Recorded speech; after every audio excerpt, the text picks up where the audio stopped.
Okey.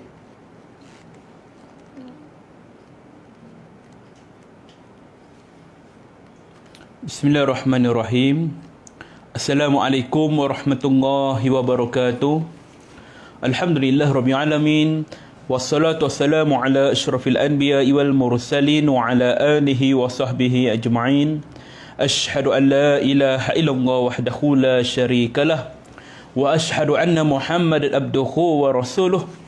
Allahumma salli ala Muhammad wa ala ali Muhammad. Rabb shrah li sadri wa yassir li amri wa htamil lisani yafqahu qawli, amma ba'du. Sidang penonton yang dirahmati Allah sekalian, alhamdulillah setelah sekian lama saya tidak menjalankan kuliah-kuliah dan juga secara maya begini, alhamdulillah hari ini kita berkumpul, ya, siapa-siapa yang ada kesempatan, mari kita sama-sama mengikuti pengajian ilmu ini. InsyaAllah mana-mana yang ada persoalan boleh dikomenkan di bawah tu, dan kita buat live di Facebook Skuad Pengurusan Jenazah Malaysia dan juga di Instagram IG kita SPJ Malaysia juga. Jadi saya harapkan, doakan tuan-tuan dan puan-puan yang berada di rumah, di pejabat, dalam kereta, mana-mana saja yang berada, sentiasa dilindungi oleh Allah Subhanahu Wa Taala dan sentiasa mendapatkan keampunan Allah Ta'ala, sihat sentiasa bersama keluarga, insya-Allah. Jadi hari ini tuan-tuan, puan-puan, ibu-ibu, ayah-ayah, kakak-kakak, abang-abang semua, kita nak cerita tentang di sebalik tabir. Bukan sebalik tabir lah, bukan kita nak pecahkan cerita ke filem ke, bukan. Di sebalik selangkah ke alam barzah, yakni kita semua akan melalui satu perjalanan yang jauh lagi. Kalau kita tahu perjalanan kita kat dunia ni kan macam mana, kita melalui 6 fasa kehidupan. Yang pertama, kita berada di alam roh yang telah kita lalui dahulu. Mula-mula Allah ciptakan manusia ini dalam bentuk roh. Kita berada di alam roh. Kita semua diciptakan seramai-ramai mungkin. Maka dek kerana bumi ni, tempat yang kita duduk kat dunia ini sempit, kecil je sebenarnya, walaupun berebut orang kat sana sini, benda yang dalam bumi ni, tapi sebenarnya kecil saja. Sehingga malaikat kata, bagaimana nak ciptakan manusia ramai ni kat dalam dunia ni serentak? Lalu Allah Ta'ala kata, aku ciptakan kematian untuk mereka. Maknanya, setiap yang hidup pasti akan mati. Cuba bayangkan kalaulah tak ada orang yang mati. Tak ada orang mati. Daripada zaman Nabi Adam tu sampai sekarang, berapa ribu tahun dah umur dia tu kan. Bayangkan berkumpul lah kita daripada nenek moyang, datuk mek satu rumah kan. Masya Allah, sempit dunia kan. Tapi Allah ciptakan kematian. Sampailah selepas kita berada di alam roh, kita berada di fasa yang kedua, iaitulah alam rahim. Dalam perut mak kita duduk diam, tok-tok, ya kan. Ada orang 7 bulan dah lahir. Ada orang 8 bulan, 9 bulan, cukup bulan pun lahir. Ada orang yang kurang daripada itu, 5 bulan, 6 bulan pun lahir. Bahkan ada yang terlebih 12 bulan pun. Ini semua kuasa Allah Subhanahu Wa Taala, ya. Dan setelah kita dilahirkan, kita masuk ke fasa yang ketiga perjalanan hidup kita, iaitulah alam dunia yang kita sedang duduk sekarang ni. Di sinilah kita bekerja, kita belajar, kita bercucuk tanam hasil untuk dituai di akhirat nanti. Kita beramal soleh, kita mohon ampun. Segalanya di dunia inilah tempat ujian kita. Di dunia inilah tempat kita semua akan merasainya. Sama Allah Ta'ala nak tengok sama ada kita ni menjadi hamba yang bersyukur ataupun menjadi hamba yang kufur. Dan Allah Ta'ala tengok kita ni hamba yang bersabar ataupun hamba yang kurang sabar. Itulah ujian kita ni, dengan nikmat dan juga dengan ujian oleh Allah Subhanahu Wa Taala.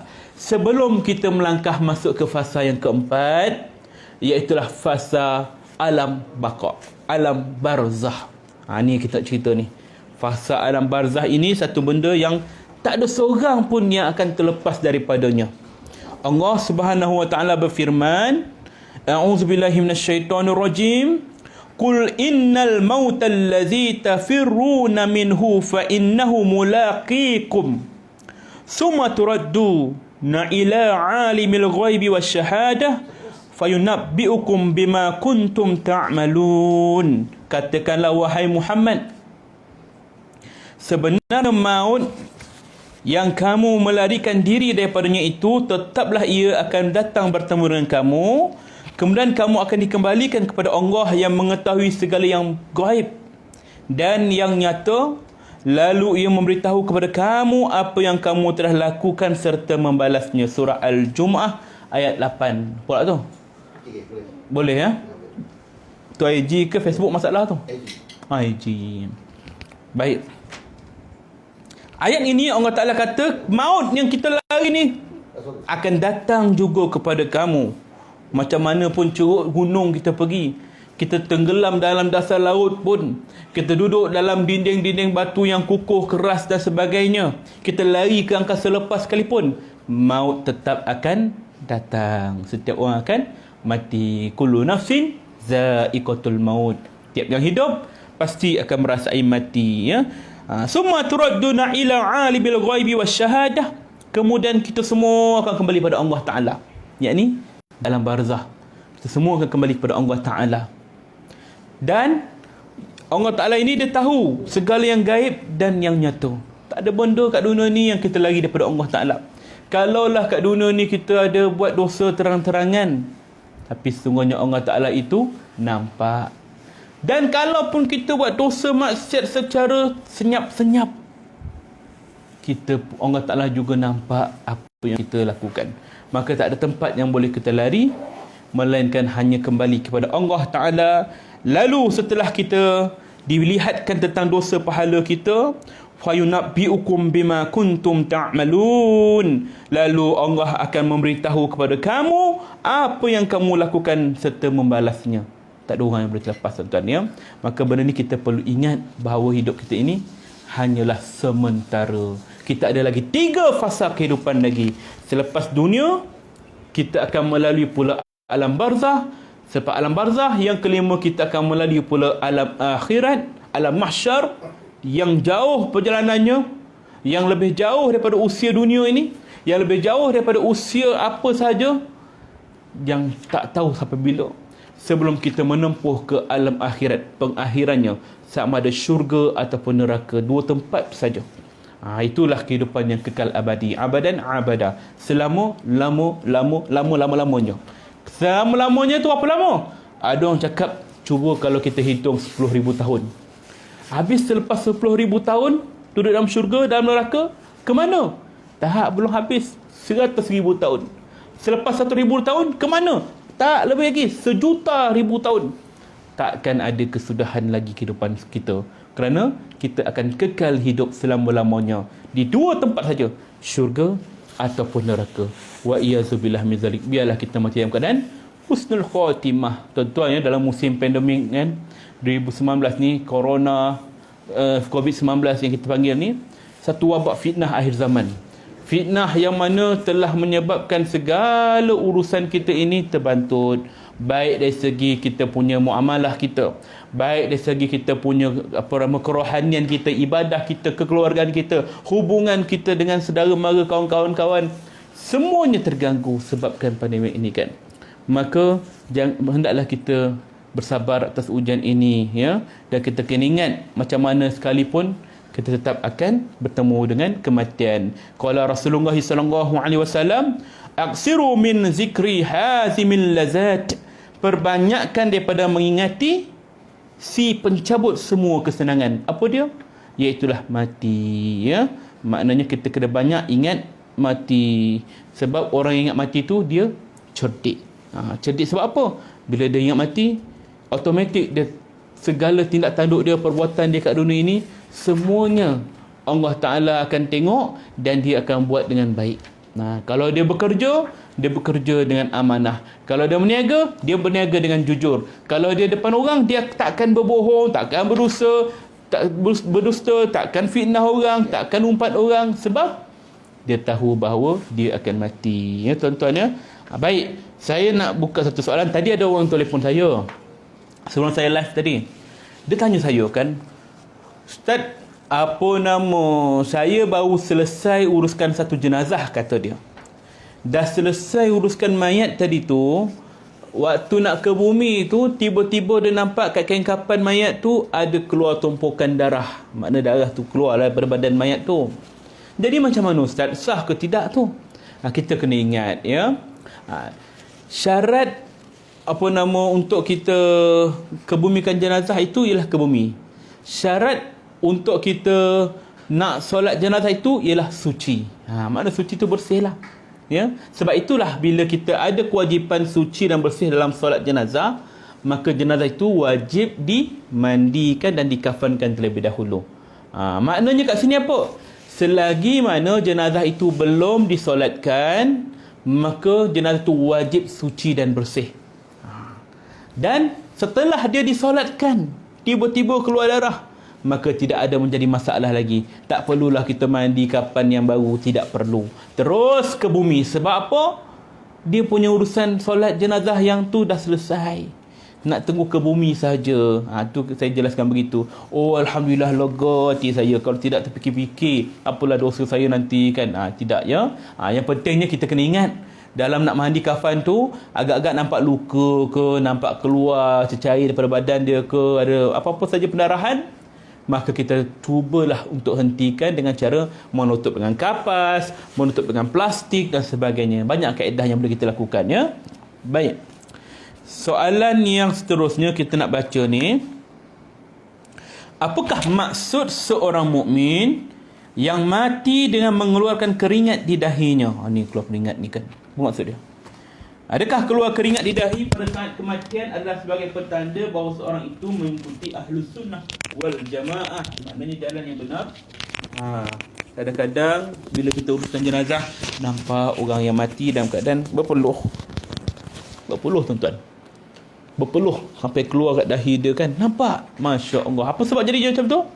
Dalam sebuah hadis sahih yang diriwayatkan oleh Ibn Hibban, Abu Daud, An-Nasa'i, At-Tirmizi rahimahumullah, disebut bahawa Rasulullah SAW bersabda, al-mu'minu yamutu bi'arqil jabin.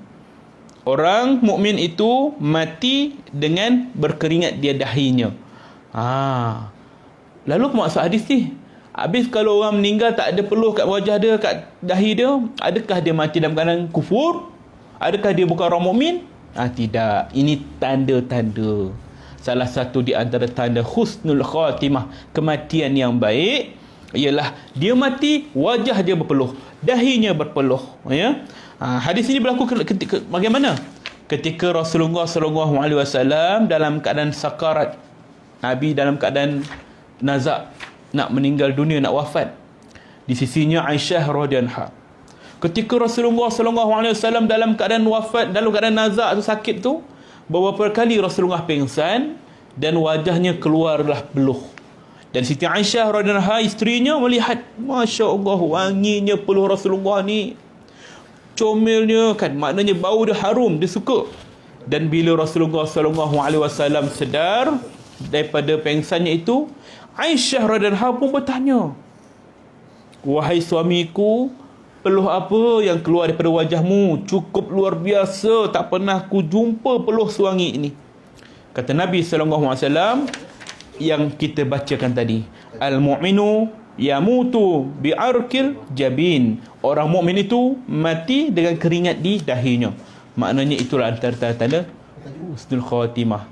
Ya Allah, tajuk baru tanya. Di sebalik selangkah ke alam barzah. Ada soalan ke? Ya Allah, tanya je lah. Ni soalan fik kematian. Apa-apa tanyalah kan. Lalu bila kita nampak tanda-tanda husnul khotimah pada seseorang itu, maka kita ucaplah yang baik-baik. Masya Allah, keluar dahi, keluar peluh kat dahi dia ni kan. Masya Allah, mayat ni tersenyum. Masya Allah, mayat ni tersengih kan. Kalau tersengih kita pun lari kan. Tersengih kan. Bukan tersengih macam tu kan. Tersenyum, wajah dia berseri sangat. Masya Allah, cantik man. Jadi kita nak tahu bahawa mayat-mayat begini wujud tanda-tanda husnul khatimah, ya. Tapi kalau tak nampak tanda-tanda ni, bukan setakat tersengih, senyum pun tak, masam yang muka dia, masam macam marah ke, berkerut ke dahi dia tu, tak nampak langsung tanda husnul khatimah pada mayat tu, maka kita disunahkan tidak cakap apa-apa, diam saja. Tu dia. Jangan kita kata pula, apalah muka mayat ni berkerut sangat ni. Jangan tegur apa-apa. Ucap yang baik-baik, itulah sunnahnya. Ucap yang baik-baik, kerana malaikat mengaminkan setiap kata-kata kita. Tu dia. Jadi kita harapkan kita mati dalam keadaan husnul khatimah. Baik. Kemudian soalan seterusnya, apakah yang seharusnya dilakukan terhadap orang-orang yang sedang dalam keadaan sakaratul maut? Orang nak mati ni, apa dia nak buat? Ni yang biasa kalau saya kursus jenazah ke apa, saya akan terangkan benda ni. Apa dia? Benda yang paling kita kena ajar pada orang yang sedang sakaratul maut ialah kalimah la ilaha illallah. Tak maaf, boleh pergi makan. Lakinu mautakum la ilaha illallah, kata Nabi sallallahu alaihi wasallam.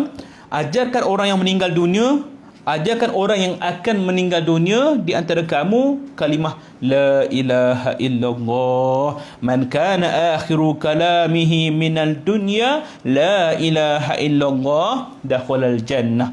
Barang siapa yang akhir perkataannya di dunia ini adalah kalimah la ilaha illallah, maka masuklah dia ke dalam syurga Allah Subhanahu wa taala. Wajib syurga orang begini.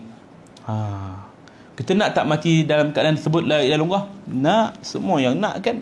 Maka kita pun kenalah bimbing orang yang nak mati, supaya bila kita nak mati nanti pun ada orang yang bimbing kita. La ilaha illallah. Itu sahaja kalimah yang disunahkan. Tak usah panjang-panjang pun lah. Dah macam dalam TV, asyhadu an la ilaha illallah wa asyhadu anna Muhammadar Rasulullah. Terlalu panjang bang. Mayat tu tengah sempit dada semput, tak boleh dia nak baca panjang-panjang. La ilaha illallah pun sudah memadai. Tak payah panjang-panjang. Habis kalau dia tak dapat jawab macam mana? Kalau tak dapat, diam sajalah. Kita doa sajalah, mudah-mudahan dia sebut, cuma kita yang tak dengar. Habis kalau dia dah sebut sekali, macam mana? Kalau dia dapat sebut sekali pun, alhamdulillah, syukur. Tak perlu ajar lagi dah. Dia dah tengah nazak, dia sebut la ilaha illallah. Dapat sebut sekali, cukup. Tak payah kita berulang-ulang kali suruh dia sebut. Cakaplah lagi. Tak payah, cukuplah tu ya. Melainkan dia cakap benda lain. Tolong ambilkan air. Kita kena ajar dia sekali lagi. Sebab kita nak kalimah akhir yang keluar daripada mulut dia, itulah dia. La ilaha illallah. Namun tuan-tuan, di situ juga kita kena tahu, bab-bab begini, dia bukan kerana kita ajar, dia terus dapat. Ada orang yang saya dah ajar banyak kali dah, tapi tak disebut-sebut. Bagaimana tu? Apakah sebabnya? Adakah saya ni salah ajar, ataupun dia ni tak dengar? Macam mana? Kita kena ambil pengajaran daripada surah Ibrahim ayat 27. A'udzubillahi minasyaitonirrajim. Yusabbitullahu allazina amanu bil qawli sabit fil hayati dunya wa fil akhirah. Allah Subhanahu wa taala menetapkan pendirian orang-orang yang beriman dengan kalimah yang tetap teguh dalam kehidupan dunia dan akhirat. Maknanya kat sini ialah bila seseorang itu dalam keadaan nazak, dalam keadaan sakaratul maut yang cukup sakit, ketika itu di dalam keadaan tak sedar. Sakaratul maut, sakarah itu bermaksud mabuk. Maut, kematian. Mabuk di ambang kematian. Dia tak boleh fikir mana baik mana buruk. Bahkan kalimah la ilaha illallah itu pun dia terlupa. Bahkan kalau orang sebut pun dia tak dengar. Lalu bagaimana dia nak sebut di hujung hayatnya itu? Tuan-tuan, kita tak tahu macam mana hujung pangkal kita besok. Tak tahu kita dapat sebut ke tidak. Kita dah beramal soleh dah, kita dah bertaubat dah, tapi kita tak tahu kita dapat ucap ke tidak kan. Bagaimana caranya? Allah sebut bila di akhir hayat nanti, Allah Ta'ala sendiri yang akan tetapkan pendirian kita, yang orang beriman, dengan kalimah yang tetap teguh di dunia dan di akhirat. La ilaha illallah. Allah yang akan ajar dia kalimah itu. La ilaha illallah. Bahkan kalau tak ada orang pun di sisinya. Sekarang ni tuan-tuan kan, sejak akhir-akhir ni banyak kes yang kami terima, kematian sendirian di rumah. Ha? Mungkin anak-anak bekerja, suami dah tak ada, dia tinggal seseorang, mak dia kat rumah. Balik rumah tengok mak dah meninggal. Lalu siapa yang ajar kalimah la ilaha illallah ketika mak dia dalam keadaan sakaratul maut? Kan? Maka kita kena yakin bahawa kalaulah mak dia ni orang yang beramal soleh, orang yang beriman, insya-Allah ibunya itu akan diajar oleh Allah Subhanahu wa taala kalimah la ilaha illallah. Allah akan tetap teguhkan pendirian dia. Masya-Allah, kita minta, ya Allah, matikan kami husnul khatimah, jangan kau matikan kami dalam keadaan su'ul khatimah, akhirilah kalam kami dengan kalimah la ilaha illallah. Itu yang kita perlu doa sungguh-sungguh setiap kali lepas solat, setiap kali kita ada kesempatan untuk berdoa, doalah begitu, mati dalam keadaan itu. Itulah kejayaan kita, ya. Makna mati dalam keadaan la ilaha illallah. Wa yudillullahu zalimin. Ya Allah, tuan-tuan, ayat yang sama surah Ibrahim ayat 27, Allah sambung lagi. Dan Allah menyesatkan orang-orang yang berlaku zalim. Allah menyesatkan orang-orang yang berlaku zalim. Tu macam mana, tuan-tuan? Zalim kat siapa? Zalim kat orang lain ke? Zalim kat binatang ke? Zalim kat mak ayah ke? Zalim pada siapa ni? Dalam ayat ini ialah zalim kepada diri mereka sendiri. Adakah orang yang zalim pada diri mereka sendiri? Zalim kat sini bermaksud apa, tuan-tuan? Dia mencampakkan dirinya ke arah kebinasaan dengan maksiat yang dilakukannya, dosa-dosa yang dibuatnya. Maka itulah zalim pada diri sendiri. Maka orang-orang begini Allah boleh sesatkan dia. Masya Allah, sesat. Macam mana? Sesatnya di hujung masa nak mati nanti, ketika manusia dalam keadaan sakit, sakaratul maut, pedih, dalam keadaan nazak, keliling dia ada orang mengajar kalimah la ilaha illallah. Ada, bang, ucap bang la ilaha illallah, la ilaha illallah. Dia dapat sebut tak? Tak dapat. Dalam keadaan nazak itulah Allah Ta'ala akan sesatkan dia. Allahu Akbar. Kenapa jadi begini, ya Allah? Kenapa aku tak boleh ucap kalimah itu, ya Allah? Kenapa, ya Allah? Wa yaf'alullahu ma yasha. Allah berkuasa melakukan apa sahaja yang dikehendakinya. Dia tahu siapa kita. Dia yang ciptakan kita. Dia tahu kita ni macam mana, ikhlas kita ke, bagaimana amal kita, semuanya Allah Ta'ala tahu. Tak payahlah kita kata aku dah buat amal dah, aku dah buat dah kebajikan semua dah. Akan sampai satu ketika di bibir yang kita getarkan selalu ini tak mampu lagi bergetar kalimah la ilaha illallah. Akan sampai ketika itu kita takut, waktu itu Allah tak izinkan. Masya Allah. Kenapa jadi begini? Kerana dosa dan maksiat kita. Jadi tuan-tuan, berjaga-jagalah, jangan kita buat dosa maksiat. Kalau ada pun cepat-cepatlah solat taubat, minta ampun pada Allah Ta'ala. Tuan-tuan, ni pandemik COVID-19 sekarang ni, ya, ramai orang mencadangkan solat hajat. Tadi pun lepas solat Jumaat pun, alhamdulillah hari ni saya berpeluang dapat solat Jumaat. Masya Allah, terima kasihlah kepada jawatankuasa Masjid Ibnu Abbas menjemput saya untuk solat Jumaat. Masya Allah, tuan-tuan, saya bila dapat jemputan untuk solat Jumaat tadi kan rasa macam, ya Allah, seronoknya. 4 kali dah saya tak dapat solat Jumaat, tuan-tuan. Saya office kita kat Selangor, tuan-tuan, kan, tak dapat peluang. Tapi bila dapat di Masjid Ibnu Abbas, rasa seronok sangat. Nama saya ada.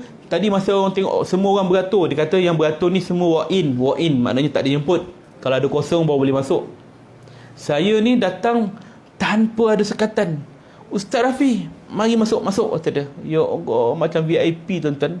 Itu yang saya bayangkan, kalaulah ke akhirat nanti nama kita disebut dalam syurga, pintu syurga ada nama kita, ada tak nama saya? Oh, ada.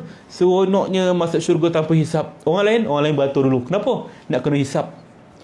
Allah, kan, nama terpilih. Cuba bayangkan kita nak tunggu masjid, nama awak tak ada. Okey lagi lah, boleh tunggu dengan harapan mudah-mudahan dapat masuk, ataupun boleh balik lah sebab ruang dah penuh. Nak buat macam mana? Kan kita tak nak. Tapi bayangkan kalau ke akhirat nanti nama awak kat sini, kata malaikat Ridwan jaga syurga kan, nama awak tak ada kat sini. Pintu 2 pun tak ada. Pintu 3 tak ada. Pintu 4 sampai pintu 8 tak ada nama. Mana kita lari ni? Tak ada tempat lain dah. Neraka lah diamnya. Ya Allah, wa yazubillah min zalik, kan kita takut, kan. Sebab tu saya katakan dalam musim kita sedang menghadapi pandemik ini, sebenarnya salah satunya ialah atas kemurkaan Allah Ta'ala pada kita. Kita ni kena bertaubat, ya? Bukan hanya solat hajat, solat taubat. Sebab tu saya seru baru-baru ni, solatlah taubat beramai-ramai seluruh Malaysia, ya? Kita ambil ibrah kisah Nabi Musa AS. Nabi Musa AS ni, tuan-tuan dan puan-puan, seorang Nabi, bahkan satu-satunya Nabi yang boleh berbicara direct dengan Allah Ta'ala. Apa yang dia nak, dia cakap dengan Allah, Allah terus jawab. Masya Allah, itu kelebihan dia. Maka ketika itulah Bani Israel mengalami satu musim kemarau sepanjang tahun. Kemarau yang dahsyat sangat. Tuan-tuan, mereka ini macam kita juga awal-awalnya. Ini kemarau ni, ujian sekejap je ni. InsyaAllah lepas 2 minggu selesai lah. Tapi tak selesai 2 minggu. Campur lagi PKP 1, PKP 2, PKPP, PKPB, PKPD, PKPK lah kau kan. Maknanya tak sudah-sudah. Dia begitu juga. Maknanya dia dalam keadaan dia fikir dia boleh atasi sendiri. Sampailah banyak ternakan yang dah mati, banyak tumbuhan yang tak jadi, sehingga keadaan kering kontang, penyakit mula banyak sana sini. Maka mereka dah rasa risau. Akhirnya mereka minta kepada Nabi Musa AS, wahai Nabi Allah Musa, tolonglah berdoa pada Allah agar hujan diturunkan, kami tak tahan dah. Baru mereka nak minta hujan, barulah mereka minta doa pada Allah. Lalu Nabi Musa AS bertanya pada Allah, lalu Allah minta kepada mereka untuk kumpulkan. Allah Ta'ala suruh kumpulkan Bani Israel, semuanya berdoa pada Allah Ta'ala ramai-ramai. Dia buatlah solat istiqa, yang mana mohon hujan tu ramai-ramai minta. Dan setelah dikumpulkan, tak ada hujan setitik pun keluar. Lalu manusia tadi pun, Bani Israel tanya, wahai Musa, tadi kau cakap kita kumpul ramai, semayang tak hujan, doa pada Allah, Allah akan turunkan. Tapi setitik pun tak keluar, ni apa cerita? Kan macam tu lah. Dia tak ada cakap ni 9 dah. Jadi saya alih bahasa bagi mudah faham. Lalu apa jawab Nabi Musa AS? Dia berkata pada Allah, ya Rab, kami semua telah berkumpul sebagaimana yang engkau pinta. Lalu kenapa masih tidak ada hujan yang turun? Setitik pun tak turun, kenapa ya Allah? Apa jawab Allah Ta'ala? Wahai Musa, sesungguhnya aku takkan kabulkan permintaan kalian. Sebab kerana di dalam kalangan kalian ada satu orang yang melakukan maksiat berterusan selama 40 tahun hayatnya tanpa taubat. 40 tahun buat dosa maksiat tanpa taubat seorang, tuan-tuan. Lalu Allah tahan doa semua, tak makbulkan kerana kemurkaan Allah pada dia. Lalu kata Allah Ta'ala, usir dia keluar daripada sini, barulah aku terima doa kalian. Lalu Nabi Musa pun berkata, wahai kaumku, doa kita Allah Ta'ala takkan kabulkan. Sebab apa ya Musa? Dalam kalangan kita ni ada seorang yang buat maksiat 40 tahun, tak bertaubat pada Allah. Jadi aku minta dia tolong keluar daripada sini.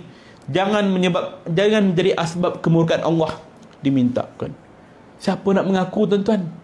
Tak ada orang mengaku berak tengah jalan, kata orang kampung saya lah. Kan maknanya benda yang mendatangkan malu, benda yang mendatangkan cacian, orang takkan mengaku kan. Lalu pemuda tadi yang memang melakukan maksiat, dia tahu dia yang buat dosa tu. Dia tahu dia lah orangnya. Ketika itu dia tunggu dulu. Agak-agak orang lain lah mengaku. Macam kita lah kan, tuan-tuan. Siapa yang masa kita ke sekolah dulu kan, kecil-kecil kan, apa-apa, siapa yang patahkan pokok ni? Kita boleh diam. Kita pun ada pegang pokok tu. Kawan-kawan pun pegang juga. Agak ada lah orang yang mengaku. Tak nak mengaku kan. Macam tu lah dia. Tunggu, tak ada seorang keluar. Dan ketika itulah dia berdoa senyap-senyap. Ya Allah, aku tahu yang kau maksudkan itu adalah aku, ya Allah. 40 tahun aku bermaksiat, ya Allah. Hari ini, ya Allah, aku mohon ampun. Aku taubat padamu, ya Allah. Sungguh-sungguh taubat, ya Allah. Aku janji takkan buat lagi, ya Allah. Tolong, ya Allah. Jangan kau aib aku, ya Allah. Aku malu, ya Allah. Kalau kaum aku tahu, akulah orangnya. Dalam senyap dia berdoa. Tiba-tiba hujan turun selebat-lebat-lebatnya. Semua orang bersorak gembira. Tetapi Nabi Musa AS, dia rasa hairan. Kenapa hairan? Ya Rab, tadi engkau kata seorang pemuda 40 tahun maksiat, maka dia tak bertaubat kepadamu, engkau murka dan engkau tidak akan menjawab selagi dia tak keluar. Sekarang ni seorang pun tak keluar. Kenapa kau turunkan hujan? Lalu jawab Allah Subhanahu wa taala, wahai Musa, ketika engkau sedang mencari siapakah si pelaku maksiat 40 tahun itu, orang itu telah bertaubat kepadaku secara senyap-senyap dan aku gembira dengan taubatnya. Lalu aku kabulkan permintaan kalian. Masya Allah, tabarakallah. Kerana keampunan dia, minta ampun pada Allah, Allah ampunkan, Allah kabulkan doa semuanya. Lalu Nabi Musa AS pun berkata, Ya Rab, aku ingin tahu siapakah pemuda itu agar aku dapat sampaikan kabar gembira ini kepada dia. Nabi Musa nak ceritalah bahawa engkau taubat tadi, Allah Ta'ala dah ampunkan. Lalu apa jawab Allah Ta'ala? Wahai Musa, sepanjang 40 tahun dia bermaksiat kepadaku, sekalipun aku tidak dedahkan aib kesalahannya. Kenapalah kalau sekali ini dia bertaubat, tiba-tiba aku nak membuka aibnya pula? Masya Allah, nampak tuan-tuan? Allah jaga aib kita. Okay, 40 tahun bermaksiat, Allah jaga. Sekali aja kita bertaubat pada Allah, Allah tutup aib kita. Bahkan di akhirat nanti pun Allah tak akan cerita aib kita. Masya Allah, kan? Lalu Allah Ta'ala berfirman, A'udzubillahi minasyaitonirrajim, wa huwal ladzi ya'balu taubata an ibadihi wa ya'fu 'anis sayyiati wa ya'lamu ma taf'alun. Dan dialah Tuhan yang menerima taubat dari hamba-hambanya yang bertaubat, serta dia maafkan kejahatan-kejahatan yang mereka lakukan. Siapa? Allah, Maha Pengampun. Dia boleh lupakan semua kejahatan kita. Dan dia mengetahui segala apa yang kamu kerjakan. Janganlah kita nak sembunyi mana-mana pun. Ya? Allah Ta'ala akan ampunkan dosa kita kalau kita bertaubat. Maknanya tuan-tuan, saya nak kaitkan cerita tadi. Saya bukan nak cerita tentang aib dia tu dibuka atau tidak. Saya nak cerita tadi bahawa bila dia ditimpa musibah, mereka berkumpul, solat hajat, minta doa pada Allah Ta'ala agar hujan turun. Allah tak kabulkan sebab apa? Dosa, maksiat. Maka bila dia minta ampun pada Allah, maka Allah kabulkan doa semuanya. Di sini saya nak kaitkan dengan pandemik 19 ini. Bukan hanya solat hajat semata-mata. Kita kena solat taubat. Tak tahu dalam ramai-ramai orang Malaysia ni, siapakah yang paling berdosa sehingga Allah datangkan kemurkaannya. Tak payah kita tuding orang lain. Nah, ni orang tu lah tu.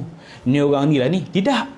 Ni, kita cakap pasal diri sendiri. Tentang kita lah menjadi asbab Allah murka, sehinggalah setitis pun, sehinggalah Allah Ta'ala tidak mengangkat sekalipun kita punya bencana sekarang ni, yakni wabak ni.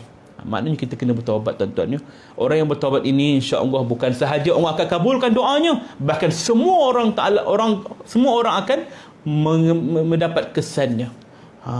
Dia terkait juga dengan apa yang kita bacakan tadi, iaitulah orang-orang yang melakukan dosa maksiat, wa yudillullahu zalimin. Allah Ta'ala akan sesatkan dia. Sesatkan dia bagaimana? Sehingga di akhir hayatnya dia tak dapat ucap kalimah la ilaha illallah wa yazubillah min zalik. Ada soalan ke? Oh, ada soalan. Okey, sekejap ya. Saya baca soalan tuan-tuan. Soalan yang seterusnya daripada Hasmah Harun. Kalau tak berpeluh macam mana? Tu dia. Kalau tak berpeluh, janganlah kita letak pula air macam ni, akan bagi dia peluhkan. Bagi berpeluh, jangan. Ya. Dia tak berpeluh ataupun dia berpeluh tu satu kelebihan. Tapi kalau dia tak berpeluh, maka kita perhatikan tanda husnul khatimah yang lain. Seandainya tak ada pun, tak nampak pun tanda husnul khatimah yang lain, kan tak sorry pun muka dia tu, macam mana? Sangka baik saja. Doa, ya Allah, terimalah dia, ya Allah. Ya Allah, matikan dia dalam keadaan baik, ya Allah. Cukup. Ya, tak semestinya kerana berpeluh, ya. Tu tanda-tanda sahaja, ya. Habis kalau orang mati dalam keadaan musim sejuk, macam mana? Langsung tak ada peluh. Semua mati dalam keadaan kufur. Taklah begitu, ya. Bukan begitu maksudnya. Amai 8952. Apakah tanda-tanda seorang itu mati dalam husnul khatimah? Tadilah. Berpeluh wajahnya, mukanya berseri, dia mati dalam keadaan hari yang baik, bulan yang baik. Misal hari baik, hari Jumaat misalnya. Bulan yang baik, bulan Ramadan. Dalam masjid tengah beribadat, ramai orang datang solat untuknya, ramai orang cerita kebaikan dia. Ini dia. Lepas dia dah meninggal, satu-satu kebaikan dia orang sebut. Ini semua tanda-tanda husnul khatimah, insya-Allah. Nadirah Jebat. Boleh saya dapatkan pandangan ada pesakit diabetes yang telah dipotong kakinya paras peha, dikebumikan tumpang di atas tanah kubur orang lain. Jika dia meninggal dunia, haruskah jasadnya? Macam mana ayat dia ni? Dikebumikan tempat sama kaki yang terkubur, dan jika tiada tempat kosong, bolehkah jasadnya ditanam di mana-mana yang boleh? Baik. Dia diabetes, kencing manis, kena potong jari sikit ataupun kuku, kaki dia sikit, peha dia ke. Ni biasa kencing manis kan. Dia sampai peringkat terpaksa dipotong. Maka anggota badan yang dipotong ni boleh tak kita kebumikan di atas tanah pusara orang lain? Maka di sini kita kena ingat bahawa tanah pusara tu milik siapa. Kalau milik persendirian, contohnya makam diraja, memang orang tu beli tanah tu, dia ataupun tanah persendirian sesiapa sajalah, tak boleh sesuka hati kita nak ambil, melainkan keizinan warisnya. Tapi dalam keadaan tanah wakaf, boleh. Dia tak adalah gali sampai ke dalam, tuan-tuan. Katakanlah dalam kubur mayat yang lama tu 6 hingga 7 kaki. Kalau setakat kaki saja, mungkin dia gali setakat 3 kaki ke dalam. Dalam 3 kaki je tanah tu, maka boleh tumpang atas tanah tu. Tak apa, tak ada masalah. Boleh diharuskan hukumnya. Dan kalau orang tu meninggal pula, yang kena potong tadi meninggal pula, janganlah digali kat tempat yang dah tanam tu. Topik kaki dia sini, gali balik. Tak perlu. Tanam di tempat yang baru. Itu saja. Ada lagi? Daripada Facebook? Tak ada. Okey, baik. Itu tentang dia, tuan-tuan. Saya nak kaitkan tadi tentang solat taubat. Anjurkanlah setiap tempat. Saya harap pihak kerajaan Malaysia dia memerhatikan cadangan ini. Sebab saya pernah buat tulisan di Facebook, SPJM pun, di Facebook Ustaz Rafi Zainal Undertaker pun cerita tentang hal ini. Ramai orang dah kongsikan, dan mudah-mudahan mendapat perhatian. Kita kena solat taubat beramai-ramai. Anjurkan di masjid-masjid dan di surau-surau. Tak ada masalah pun ikut SOP. Kena beratur, scan seorang-seorang, QR code, duduk semayang jarak-jarak. Ikutlah SOP yang kita telah terima sekarang ni. Tapi bukalah, kita nak cari rahmat Allah, keredaan Allah Ta'ala. Kita boleh kawal sebenarnya. Dan kita nak keredaan Allah, kembali kepada Allah Ta'ala, insya-Allah. Allah akan buka jalannya. Baik. Kemudian soalan yang kita nak baca ini ialah bagaimanakah seseorang mukmin yang meninggal dunia sedangkan dia masih berhutang kepada orang lain? Hutang pula, kan? Dalam sebuah hadis riwayat daripada Imam Ahmad dan At-Tirmizi dengan sanad hasan daripada Abu Hurairah radhiyallahu anhu, disebut bahawa Rasulullah sallallahu alaihi wasallam bersabda, nafsul mu'min mu'allaqatu bidainih hatta ya'da anhu. Jiwa orang mukmin yang meninggal dunia itu akan tergantung kerana hutangnya sampai hutangnya itu dibayarkan oleh ahli keluarganya. Maksud jiwa orang mukmin itu ialah roh. Roh kita ni, orang mukmin, akan tergantung, ada kata, di antara langit dan bumi. Tak diterima segala amal solehnya. Walaupun dia ni orang amal soleh, dia tak buat maksiat, tapi tak diterima amal soleh dia. Kerana apa? Kerana hutang. Sampailah ada ahli keluarga yang menanggung hutang itu. Sebab tu kita kena cakap pada orang-orang. Sebab tu lepas solat jenazah ataupun sebelum solat jenazah, ada waris yang akan ke depan, dia kena minta 3 perkara. Pertama, saya mewakili arwah ayah saya ni, sebut nama ayah semua. Seandainya arwah ayah saya ni ada kesalahan dia, kesilapan dia, apa saja yang dia terbuat pada tuan-tuan, sama ada sedar ataupun tidak, mohon dimaafkan. Mohon dimaafkan semua. Yang kedua, kita katakan seandainya ayah saya ini ada terambil, termakan, terminum, apa-apa saja hak daripada tuan-tuan dan puan-puan, mohon dihalalkan. Dan yang ketiga, seandainya ayah saya ini ada sebarang hutang piutang yang masih belum dijelaskannya, masih belum ditunaikannya, maka saya mohon pada tuan-tuan dan puan-puan, halalkanlah sekiranya boleh, dan jika tak boleh, tuntutlah pada kami semua, kami akan menanggung hutangnya. Maknanya anak-anak ini kena menanggung hutang. Macam mana nak bayar? Anak-anak pun tak ada duit, kita pun tak ada duit, nak tanggung hutang ayah pula kan? Macam mana? Sebab itulah antara kewajipan seseorang itu bila meninggal dunia, harta-hartanya itu, pertama sekali, guna hartanya untuk uruskan jenazah. Beli kain kapan, bayar duit kubur, gali kubur. Harta orang yang mati tu kita boleh ambil. Berapa? Ikutlah berapa harga dia. Bayarlah. Ini tanggungjawab dia. Tapi kalau dia tak ada duit langsung, nak macam mana? Dia tanggunglah oleh semua yang berkemampuan. Kedua, hartanya itu sebelum diagihkan secara faraid atau wasiat atau hibah dan sebagainya, wajib dijelaskan hutangnya dahulu. Kena selesai hutang dulu. Ni hutang ayah ni ada ni banyak ni kan, kita selesaikan dulu. Lebih daripada tu baru kita buat faraid. 3 peringkat ya. Agih faraid ke, hibah ke, wasiat ke, selepas 2 perkara. 1 untuk bayaran pengurusan jenazah, 2 untuk bayar segala hutang piutangnya. Baru kita selesaikan bab faraid. Ni ramai orang baru meninggal dah cerita bab faraid semua kan. Bab faraid semua tuntut hak bahagian masing-masing. Tapi kalau bab hutang, saya tak tahu. Tak ada orang yang nak faraid hutang. Ada orang nak faraid hutang? Tak ada kan. Jadi kalau ada anak-anak yang begitu, masya-Allah, terbaik ya. Sebab dia sanggup mengangkat beban ayahnya ya. Jika seorang mukmin berhutang pada orang lain, maka dia hendaklah bersegera melunaskan hutangnya itu. Sebab hak sesama manusia, termasuk berhutang kepada orang lain, tidak sama dengan hutang kepada Allah. Hutang kepada manusia tidak akan terhapus di akhirat kecuali setelah ditunaikan, dilunaskan di dunia ini, baik oleh dirinya sendiri ataupun keluarganya. Sedangkan hutang kepada Allah, maka terserahlah kepada Allah nak ampunkannya ataupun tidak. Maknanya kalau di dunia tak selesai, di akhirat nanti kita akan dibicarakan depan Allah Ta'ala. Kenapa? Kerana hutang kita dengan manusia. Bukan hutang harta je, termasuklah hutang salah laku kita. Tak sempat nak minta maaf dosa kita, maksiat kita pada orang tu, kita mengumpat dia, kita ambil hak dia, kita fitnah dia, tak dapat keredaan dia, ke akhirat nanti merangkaklah kita cari dia. Allah, tuan-tuan ya. Padang mahsyar ni bukan padang golf tuan-tuan, boleh cari sekejap aja. Tidak.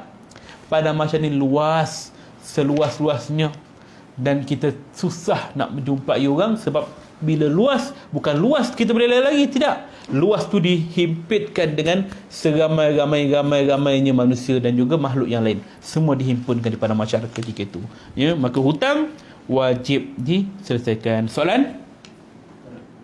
Tak ada dah.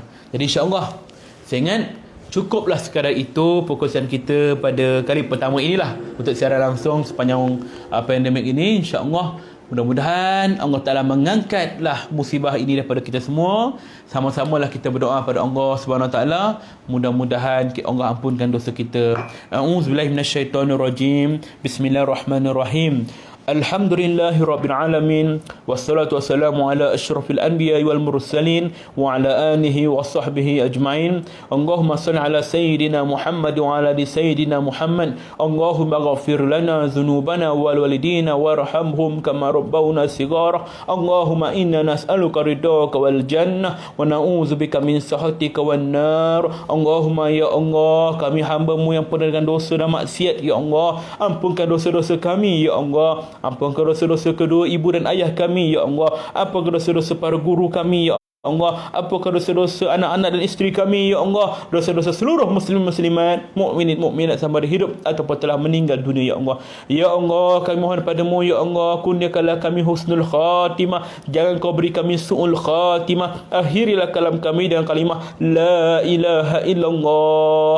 Allahumma ya Allah, ketika kami dimasukkan ke dalam liang lahat, liang kubur yang sempit dan gelap itu, ya Allah, terangkan lubang kubur kami yang gelap itu, ya Allah. Luaskan lubang kubur kami yang sempit itu, ya Allah. Jadikan kubur kami sebagaimana taman-taman syurga-Mu, ya Allah, bukan sebagaimana kawah-kawah api neraka-Mu, ya Allah. Allahumma ya Allah, ketika kami dibangkitkan ke padang mahsyar nanti, bangkitlah kami dengan penuh kebaikan dan kemuliaan, bukan dalam keadaan kehinaan dan kepapaan, ya Allah. Ya Allah, lindungilah kami di bawah naungan arasy-Mu, ya Allah. Masukkanlah kami ke dalam syurga-Mu tanpa hisab, ya Allah. Ya Allah, izinkan kami untuk minum air telaga Al-Kausar milik Nabi sallallahu alaihi wasallam, ya Allah.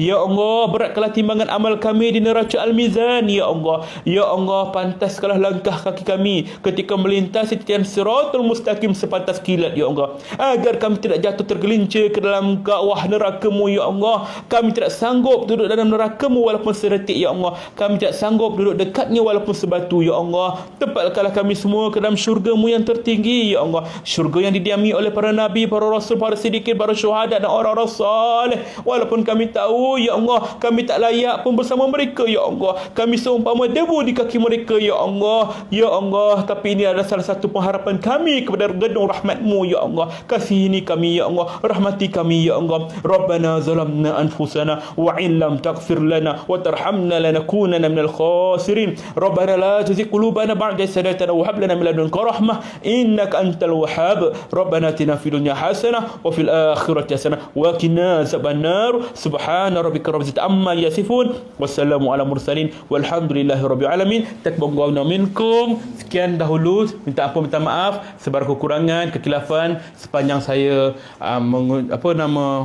meneruskan pengajian kita pada hari ini. Mudah-mudahan Allah Ta'ala memberi keampunan kepada kita dan tambahkan ilmu kita. Jadi tuan-tuan, samping ini juga saya nak perkenalkan kita punya kit jenazah.